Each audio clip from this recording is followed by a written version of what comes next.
Life does not always move forward according to plan. There are times when everything seems to go off course at once. Work becomes difficult. Relationships that once meant everything begin to crack. Goals pursued for years remain out of reach. A sense of helplessness arises when more and more effort produces less and less reward. Many people call it bad luck or a dark season of life. But what causes the deepest suffering is often not the situation itself. It is what happens inside the mind when circumstances begin to change. Failure is only an event, yet the mind rarely stops there. It quickly creates conclusions about the future. A missed opportunity becomes proof that every door has closed. A single fall is taken as a sign that there is no strength left to rise again. The more we think about these assumptions, the more real they seem. Eventually, people stop responding to reality itself. They begin responding to the stories their own minds have created. Many people have experienced waking up in the morning without knowing what they are still striving for, not because they lack ability, not because life no longer offers any opportunities, but because they have come to believe the conclusion that it is already too late. Once that belief takes root, motivation slowly fades away. The future appears dark, not because it is truly closed, but because the mind has stopped seeing other possibilities. In the Buddha's teachings, suffering does not arise only from what we lose.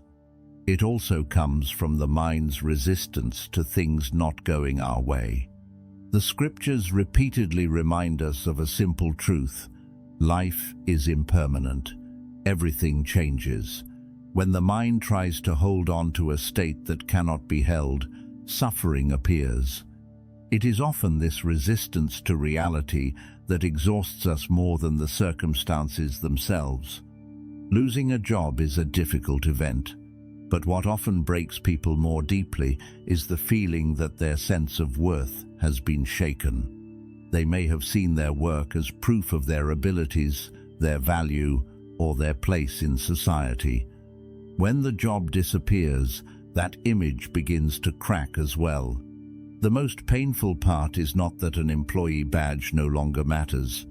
The most painful part is the quiet question that appears within: if I no longer have that, who am I? Money is much the same. Many people believe they suffer because they have lost money. In reality, money is often only part of the problem. What is wounded more deeply is the sense of safety and control. Human beings want to believe they can predict the future. They want to believe that everything is within their grasp. When unexpected events occur, that belief is challenged. The fear does not come from the number in a bank account. It comes from the feeling of losing control over one's life. When a relationship ends, it can feel as though the whole world is falling apart. But if we look carefully, much of the suffering does not come from the other person leaving. It comes from reality no longer matching the image we created in our minds. We suffer because of plans that never came to life. We suffer because of things we thought would last forever. We suffer because the future we imagined did not unfold the way we hoped. The Buddha taught that all things are impermanent. This does not mean life is hopeless or meaningless. Quite the opposite. It is a reminder that no state lasts forever. What is beautiful today will change. What is difficult today will also change. When we truly understand this, we stop demanding that life remain exactly as we want it to be. And because of that, the mind becomes lighter in the face of unavoidable change. A dead end often appears when the mind can see only one path. When that path is blocked, everything immediately feels dark. Yet life rarely offers only a single direction. What has closed may simply be one option among countless others. The problem is that when people are overwhelmed by suffering, They lose the ability to see beyond it. They focus entirely on the door that has just closed and forget that many other paths still remain. Many people spend years trying to recover what they have lost. They want to return to the time before everything changed. They want life to go back to the way it was. But life does not work that way. Time always moves forward. The more tightly they cling to the past, the further they drift from the present. What is tragic is that many new opportunities appear while they are still trying to hold on to things that no longer exist.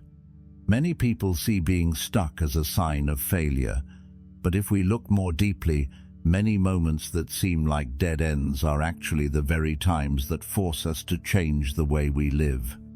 When old methods no longer work, and old beliefs no longer fit reality, life creates pressure that pushes us to look inward. This is often uncomfortable, yet it is sometimes exactly what is needed for growth.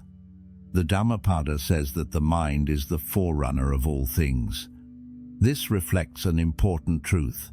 Two people can face the same situation and experience it in completely different ways. One sees an ending. The other sees a lesson and an opportunity to begin again. The difference is not found entirely in the circumstances. It lies in how the mind receives and interprets what is happening. The greatest pain often does not come from the present moment, but from fear of the future. People worry about things that have not happened. They imagine the worst possible outcomes and then react to them as though they were already real. This creates layer upon layer of pressure. In reality, there may be only one problem to solve, yet the mind has already created dozens more that do not even exist. When people look back on the hardest periods of their lives, many realize they endured far more than they ever thought possible. The things that once seemed impossible to survive eventually became part of the past.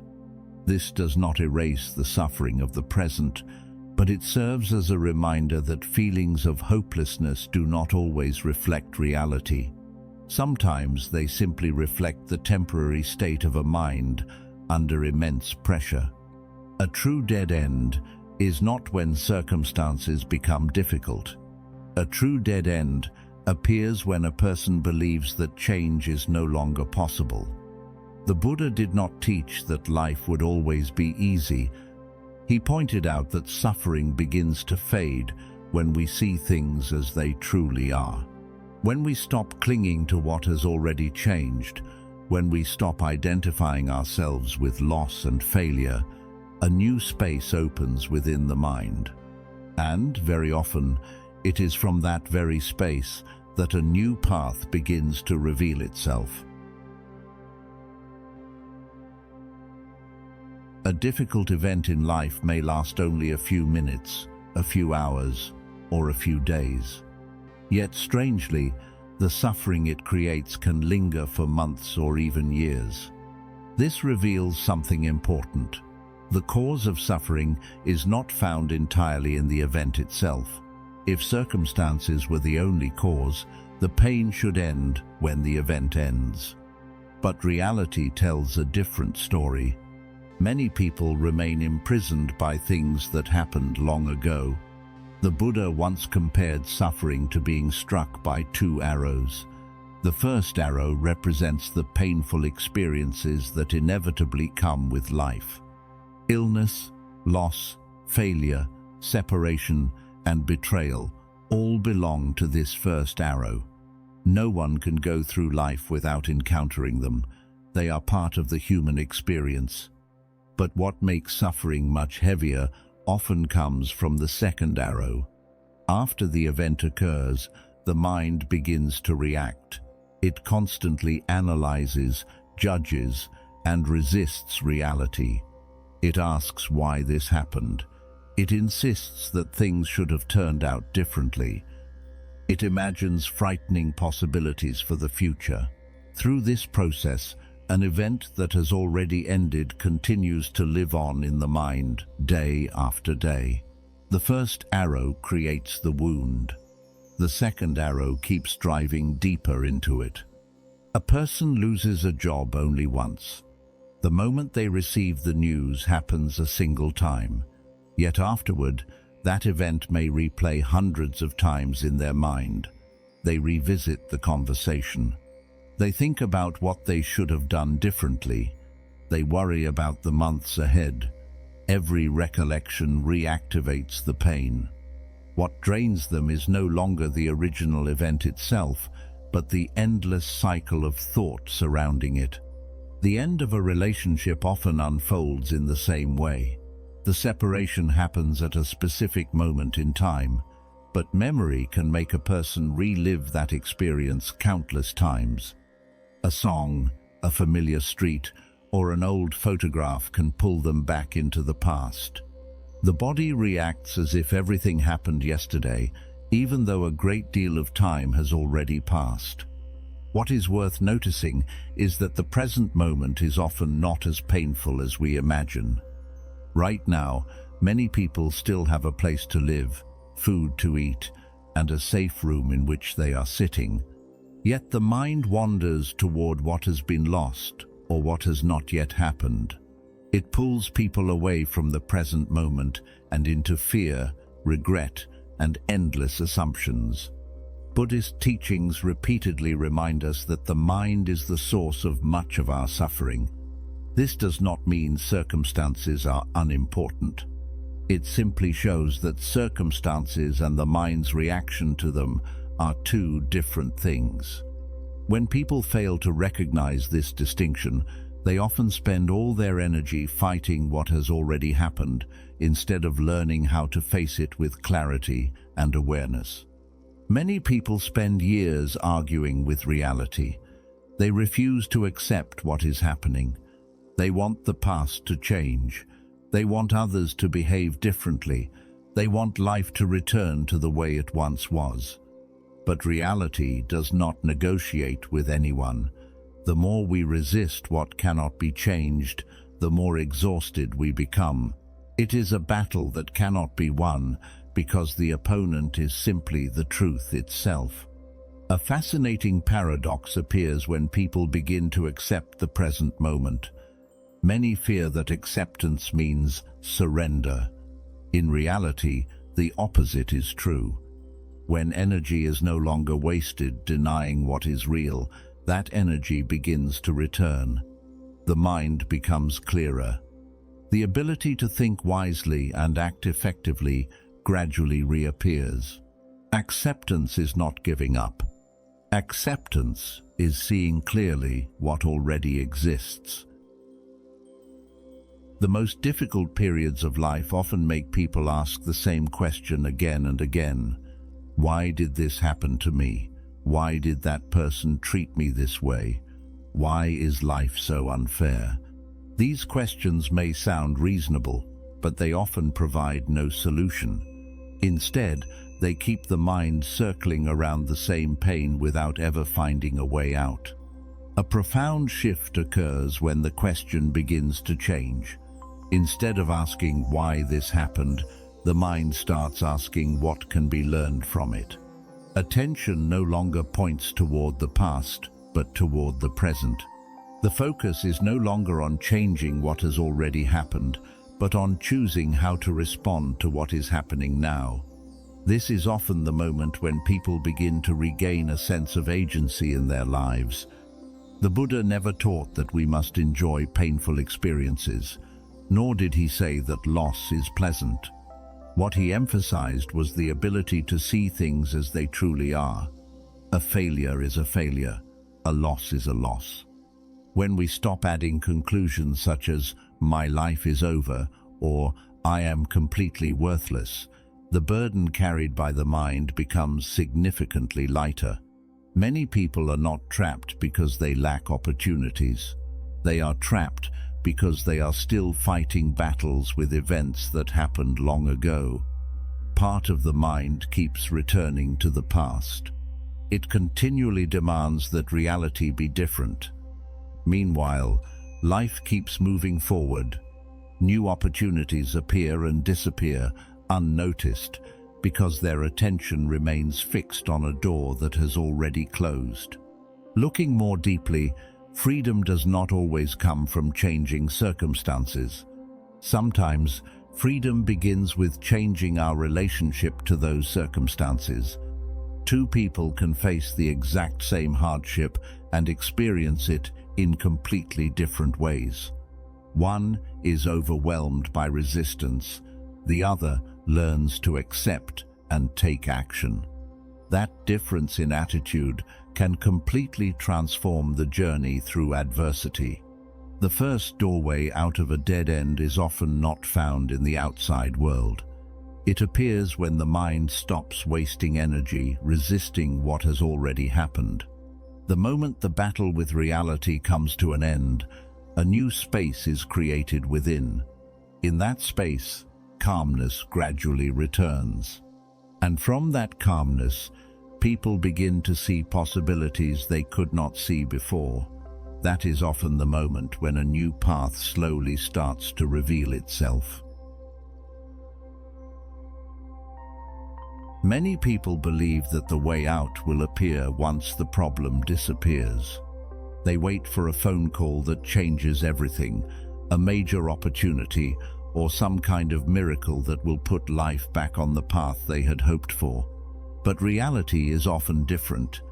External circumstances may not have changed much at all, yet a person's experience of life can begin to shift the moment the mind becomes calmer. This is why Buddhist teachings always direct attention toward the mind before directing it toward the world.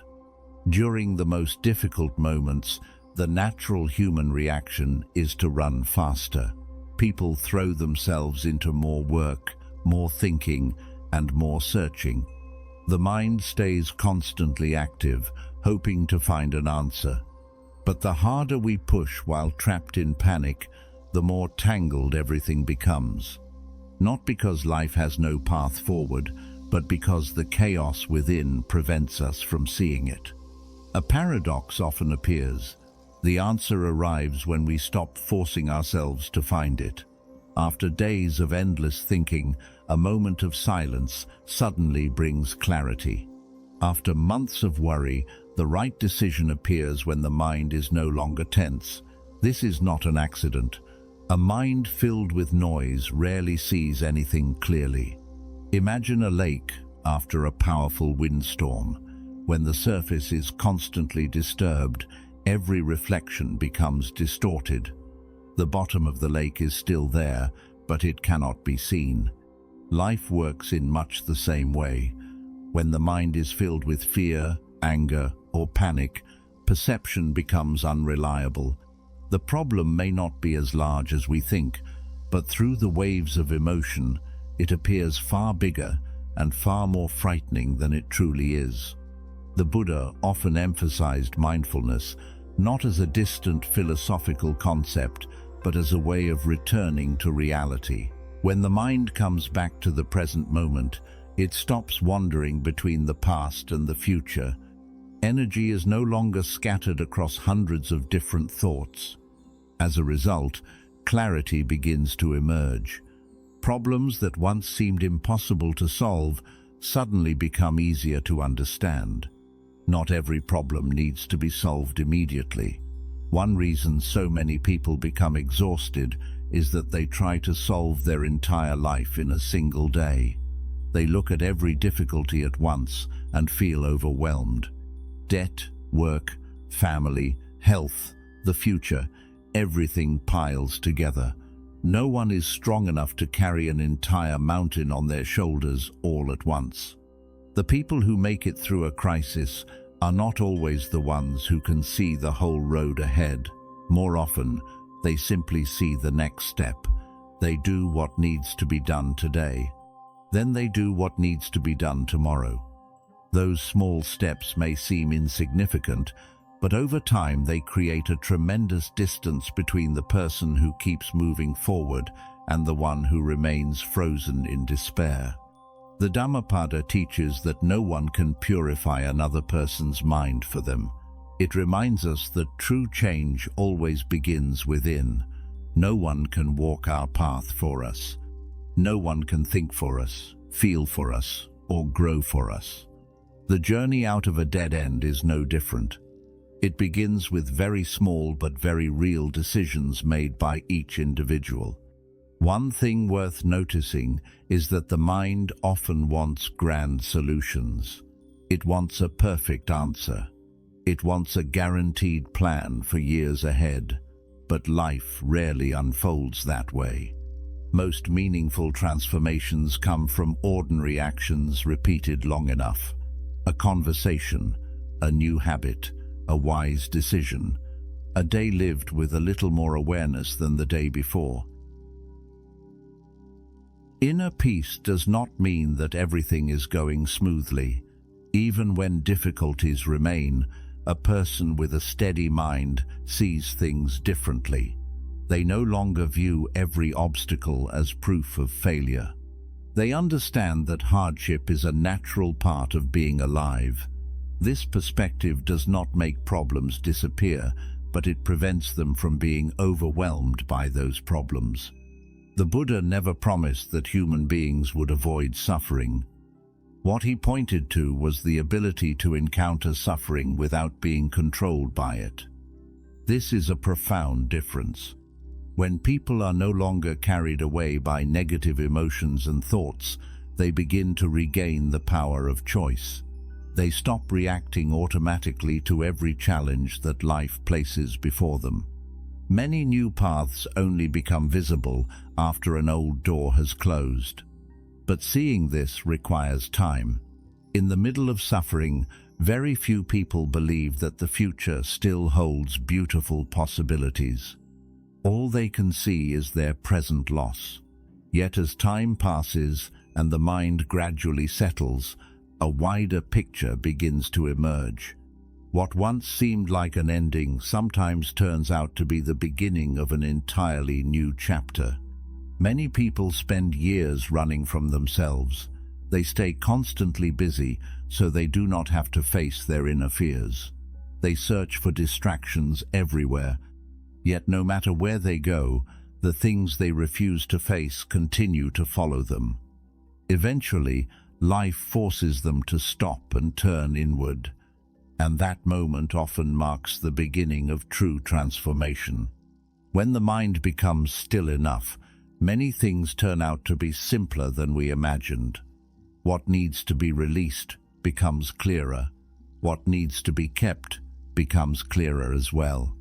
Decisions that once caused sleepless nights for months may no longer seem so complicated, not because circumstances have completely changed, but because perspective has changed. And perspective shapes a great deal of our experience of life. The way out is not necessarily waiting at the end of a long journey or somewhere in a distant future. More often, it appears the moment a person stops fighting against themselves. When we stop running from our emotions, stop denying reality, and stop demanding that life unfold exactly as we wish, the mind begins to feel lighter. From that awakening, small steps become possible. And it is those small steps, taken one by one, that gradually lead people out of the dead ends they once believed they would never escape.